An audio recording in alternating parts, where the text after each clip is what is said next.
നമ്മളൊരു ക്ഷേത്രത്തിനുള്ളിൽ പ്രവേശിച്ചു കഴിയുമ്പോൾ ആ ദേവിയായാലും ദേവനെയായാലും എങ്ങനെയാണ് തൊഴൽ നടത്തേണ്ടത്? ശ്രീകോവിലിൻ്റെ മുന്നിൽ നിന്ന് എങ്ങനെ വേണം തൊഴുന്നത്? സോപാനം എന്നത് ശ്രീകോവിലിനും നമസ്കാര മണ്ഡപത്തിനും ഇടയിലുള്ള സ്ഥലമാണ്.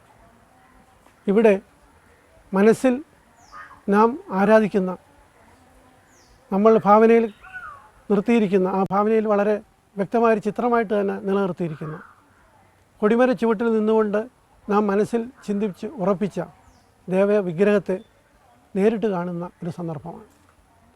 ഇത്തരുണത്തിൽ ആ ദേവവിഗ്രഹത്തിൽ നിന്നുള്ള ചൈതന്യത്തെ മുഴുവൻ സംശീകരിക്കാനുള്ള വലിയൊരു ശ്രമം മാത്രമായിരിക്കണം ഭക്തൻ്റെ ഹൃദയത്തിൽ ഉണ്ടായിരിക്കേണ്ടത്. ഇവിടെ തീർച്ചയായിട്ടും ഭഗവാനിൽ നിന്നും പ്രവഹിക്കുന്ന ആ ചൈതന്യം, വളരെ സയൻറ്റിഫിക്കായിട്ട് കോസ്മിക് റൈസ് എന്നൊക്കെ പറയും, അത് നമ്മുടെ ശരീരത്തിലേക്ക്, പുരുഷൻ്റെ ശരീരത്തിൻ്റെ വലതുഭാഗവും സ്ത്രീയുടെ ശരീരത്തിൻ്റെ ഇടതുഭാഗവും ഈ രശ്മികൾ വന്ന് പതിക്കത്തക്കണം. അങ്ങനെ വളരെ പോസിറ്റീവായിട്ടുള്ള എനർജി നമ്മളിലേക്ക് എത്തിച്ചേരാൻ വേണ്ടിയിട്ട് നമ്മൾ പുരുഷന്മാർ ഇടതുവശത്തും സ്ത്രീകൾ വലതുവശത്തും നിന്ന് ദേവദർശനം നടത്തണം.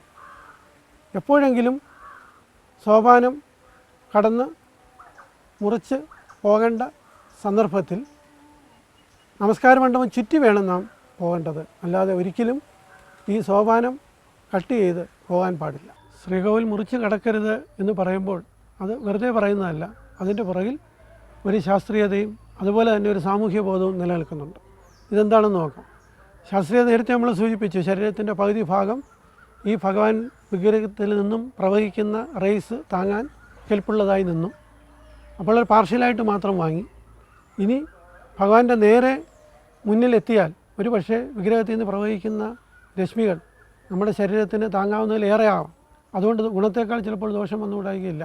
കാരണം ഏതും അധികമായാൽ അമൃതും അധികമായാൽ വിഷമെന്ന് പറഞ്ഞതുപോലെ.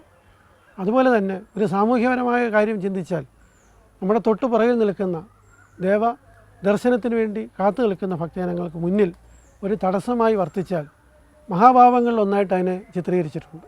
വളരെ ഹീനജന്മത്തിൽ ജനിക്കുമെന്ന് വരെയാണ് നമ്മൾ പറഞ്ഞു കേട്ടിട്ടുള്ളത്. ഏതായാലും അത്തരത്തിലൊരു തടസ്സമായി ഒരിക്കലും നമ്മൾ ഒരു നല്ല കാര്യത്തിന് മുന്നിൽ നിന്നുകൂടാ എന്നുള്ള ഒരു സന്ദേശം കൂടി അതിൽ നമുക്ക് വെളിവാകുന്നുണ്ട്.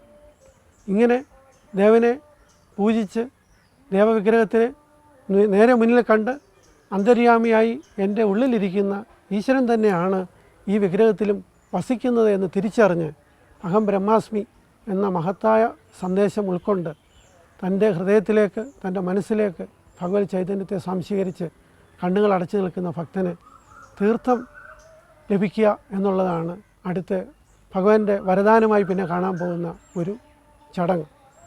മുഖ്യ പൂജാരി ശംഖിൽ നിന്നും നമുക്ക് തീർത്ഥം തരുന്നു. വളരെ പവിത്രമായ തീർത്ഥത്തെ അതീവ ശ്രദ്ധയോടുകൂടി വേണം നാം സേവിക്കുക.